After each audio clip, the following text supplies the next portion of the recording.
বন্ধুসকল আপোনালোক সকলোকে পুনৰ এবাৰ মোৰ ইউটিউব চেনেললৈ স্বাগতম জনাইছো। আশা কৰো ভালে আছে। বন্ধুসকল আজি ভিডিঅ'ৰ থাম্বনেইল দেখিয়ে গম পাইছে যে আজিৰ ভিডিঅ'ৰ বিষয়বস্তু কি হ'বলৈ গৈ আছে।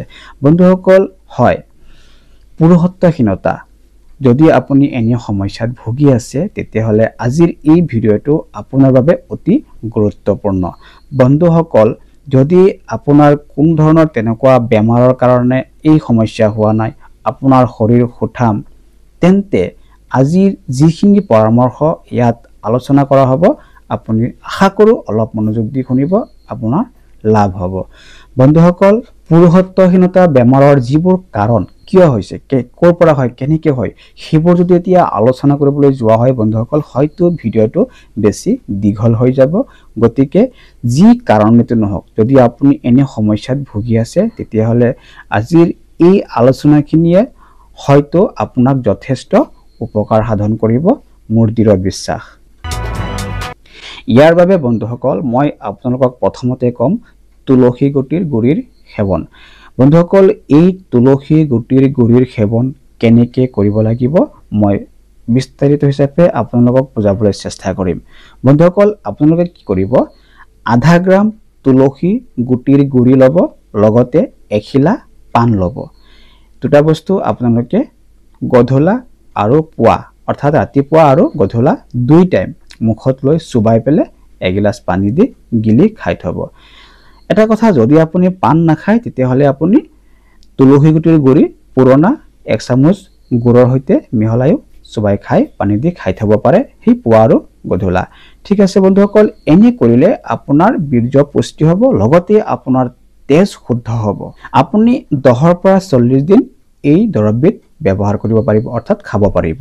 বন্ধুসকল বিশেষকৈ 8 পৰা 10 দিনৰ ভিতৰতে ইয়াৰ ৰিজাল্ট পোৱা দেখা যায়।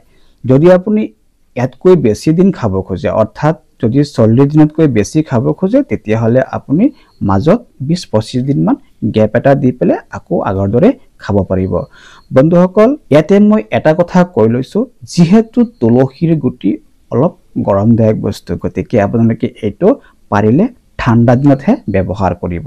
বন্ধুসকল নপুংসক আৰু ধ্বজভংগ সকলে সচৰাচৰ বিজ্ঞাপন দেখি বা ডক্তৰৰ ঔষধ সেৱন নকৰাকৈ যদি নিয়মীয়া হিচাপে এই তুলসীৰ গুটিৰ গুৰি মই আগতে কোৱাৰ দৰে সেৱন কৰি যায় তেতিয়াহ'লে 4-5 সপ্তাহৰ ভিতৰতে সম্পূৰ্ণ ৰিজাল্ট পাই যাব, আপোনাৰ কাম শক্তি ঘূৰাই পাব। কেৱল পুৰুষত্বহীনতাই নহয়, ইয়াৰ ব্যৱহাৰে আপোনাৰ গেছ, কফ এইবোৰ সমস্যাও নিৰাময় কৰিব। বন্ধুসকল এই দৰৱবিধ ব্যৱহাৰ কৰাৰ সময়ত কিছুমান নিয়ম মানি চলিব লাগিব, যেনে অত্যাধিক তেল বা তেলত ভজা বস্তু, অত্যাধিক মছলাজাতীয় বস্তু, খুব বেছি জ্বলা, জলকীয়া, শুকান জলকীয়া বা অত্যাধিক টেঙা বস্তু আপোনালোকে খাব নোৱাৰিব। আৰু এটা কথা, এই দৰৱবিধ ব্যৱহাৰ কৰি থকাৰ সময়ত আপোনালোকে খাটি ঘি প্ৰয়োজন অনুসৰি খাব লাগিব। বন্ধুসকল এটা কথা, যদি আপোনাৰ পেট পৰিষ্কাৰ নহয় তাৰ প্ৰতিও ধ্যান দিব লাগিব, পেট পৰিষ্কাৰ হ'ব লাগিব।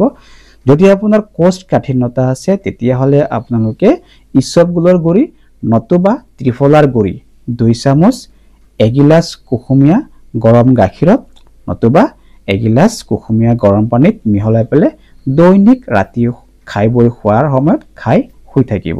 এনেকৈ যদি আপুনি 1-2 দিনত ফল নাপায় তেতিয়াহ'লে আপুনি 2-3 দিনৰ মূৰে মূৰে এই ঔষধবিধ ব্যৱহাৰ কৰিব, তেতিয়া আপোনাৰ কোষ্ঠকাঠিন্যতাও কমি আহিব।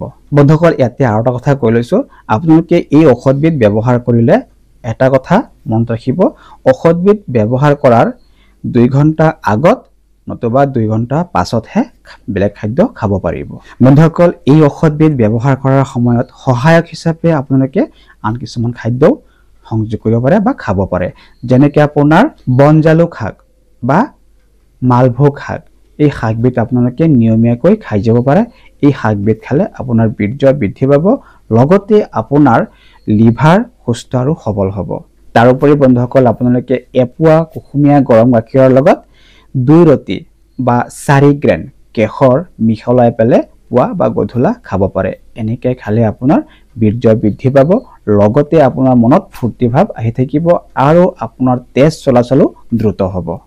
আনহাতে বন্ধুসকল আপোনালোকে 2 চামুচ পিঁয়াজৰ ৰস 2 চামুচ মৌজোলৰ লগত মিহলাই পেলাই খাব পাৰে ৰাতিপুৱা খালি পেটত চেলেকি যদি আপুনি এনেদৰে খায় তেতিয়াও আপোনাৰ বীৰ্য বৃদ্ধি পাব লগতে আপোনাৰ ব্লাড প্ৰেছাৰ নিয়ন্ত্ৰিত হৈ থাকিব বন্ধুসকল আশা কৰোঁ আজিৰ এই ভিডিঅ'টো চাই পেলাই আপোনালোকে কিবা নহয় কিবা এটা শিকিব পাৰিছে বন্ধুসকল যদি আপোনালোকে ভিডিঅ'টো চাই পেলাই ভাল পাইছে তেতিয়াহ'লে প্লিজ লাইক এটা কৰিব আৰু যদি আপুনি আজি মোৰ চেনেলত প্ৰথম ভিডিঅ' চাই আছে তেন্তে প্লিজ মোৰ চেনেলটো সাবস্ক্ৰাইব কৰি ল'ব লগতে বেল আইকনটো দবাই থব বন্ধুসকল সুখত থাকক শান্তিৰে থাকক সদায় পৰ্যাপ্ত পৰিমাণে পানী খাব আৰু কমেও 1.5 ঘণ্টা ব্যায়াম কৰিব আকৌ লগ পাম নতুন ভিডিঅ'ত নতুন টপিকছত তেতিয়ালৈকে মোক আহিব দিয়ক ধন্যবাদ